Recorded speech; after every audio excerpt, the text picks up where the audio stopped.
Rise of Empires Ottoman is a docudrama that was released in January 2020.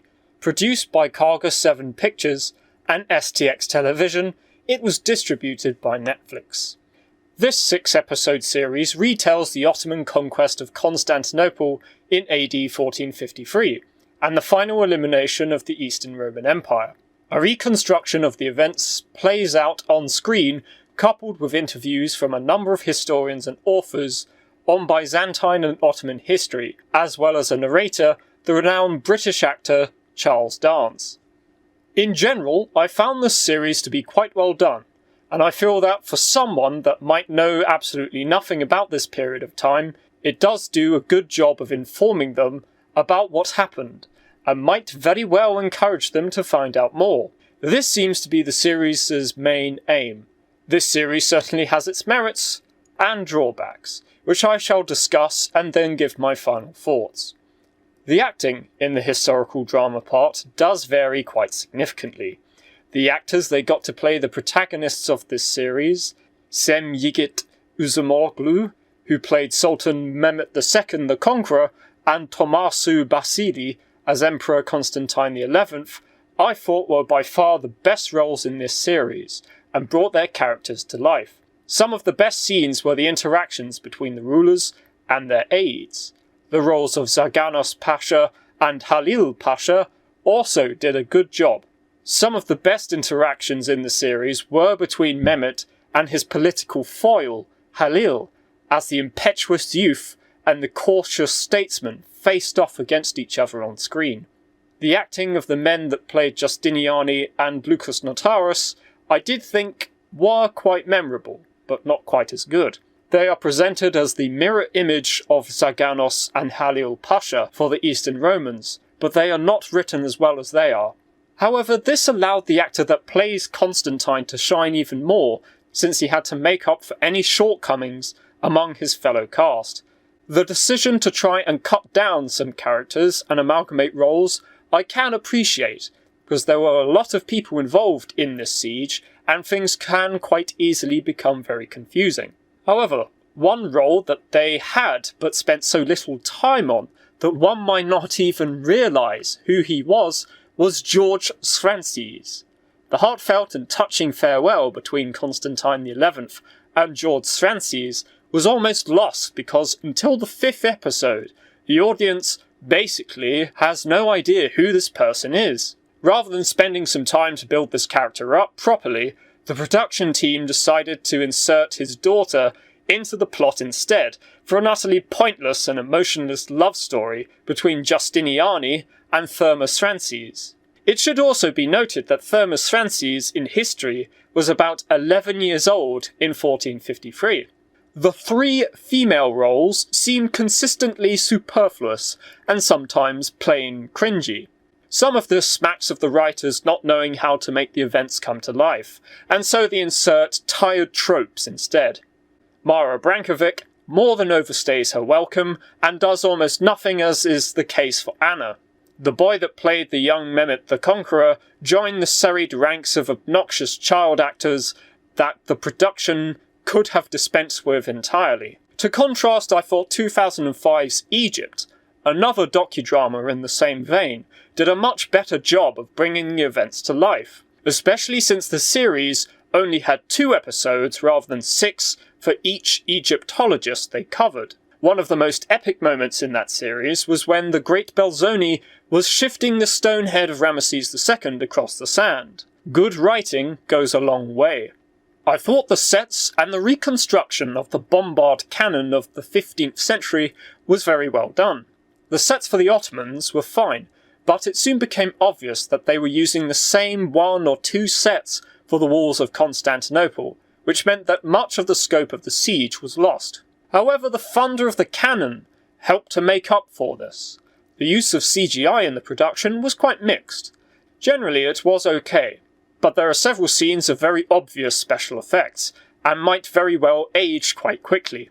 An example of a terrible use of CGI instead of practical effects was in episode 5, where there is a quite blurred CGI shot of hundreds of Roman soldiers engaging Ottoman ones in the open. Since most of the fighting took place at the breaches in the walls, and the Romans were outnumbered at least 10-1, this not only looked naff, but boggled the mind. In short, it looked cheap and lazy.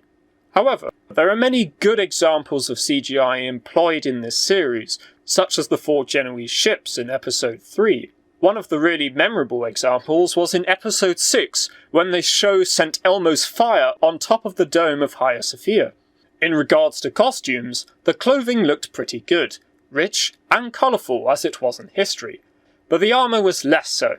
Although it was less bad for the Turks, as the generals and janissaries were basically the only soldiers in their army with metal armour, the Roman and Italian soldiers were all in leather armour, when they should be in full plate armour, gambesons and mail. This was probably to do with insufficient funds. The narration of Charles Dance was very articulate, the kind of thing you could listen to for hours. It is very informative.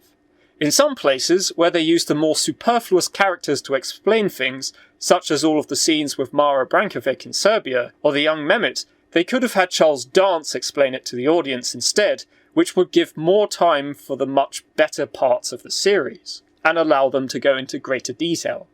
The historians involved, I think, do a very good job of informing the audience about all of the who's, what's and why's that are involved in the siege of Constantinople in 1453.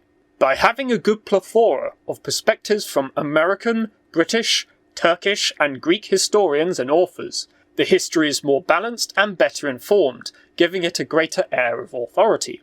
One of my favourite examples of how the historians actually helped to elevate the series was when Marios Philippides, who has written extensively about the fall of Constantinople, in episode 6 shows you a silver coin of the previous emperor John VIII, and then shows the pitiful copper coin of Constantine XI to perfectly illustrate to the audience how bankrupt Constantine XI actually was. One criticism of the series is that sometimes you are shown things in the drama and then told about the exact same thing by the historians in pretty much the same words. This lack of integration could have been improved by either having one or the other, but not both. That way you could improve the flow of the drama and the documentary. There are also several events in the series that are not as clear-cut as they present. The death of Urban the Cannon Maker that they present in the series is actually a legendary version of the death of Urban. This would have been fine had they just shown it in the drama and then explained it in the documentary part, but the legendary nature of Urban's death is not brought up in the section that it should have been. One bone I have to pick with the series is that sometimes in the drama it just completely invents things for no particular reason. For example, the governor of Genoa, which I thought did a good job of presenting the incredibly difficult position he and the Genoese of Galata were in, is murdered by Justiniani. Angelo Lomellino, the Genoese governor of Galata, not only survived the events of the siege, but also wrote a short account of it in June 1453 to his brother, something he could not have done if he was dead, as the series shows. There are other nonsenses, such as the already stated love affair, and Mehmet personally meeting Justiniani to negotiate, although the latter I thought was far more forgivable, as it got across how desperate Mehmet was to try and bribe Justiniani into defecting. The invention of nonsense events is made worse by the absence of other aspects of the siege, such as the great siege tower Mehmet built to try and breach the walls, or indeed the 3-day sack of the city itself after the defeat of the Romans on the 29th of May. This is disappointing, as there are plenty of other authentic things that they do very well in the series, such as the Ottoman naval attack on the 4 Western supply ships and the death of Constantine XI, which I thought they handled perfectly. To conclude, I think Rise of Empires Ottoman does succeed in many respects. It presents the conquest of Constantinople in an understandable and interesting way. I consider the final episode to be the best in terms of both docu and drama. There are a number of choices both historically and in production which I think are questionable and leave room for improvement. But there are also many saving graces, and I would be happy to give this series a 6 out of 10. Rise of Empires Ottoman is a decent docudrama.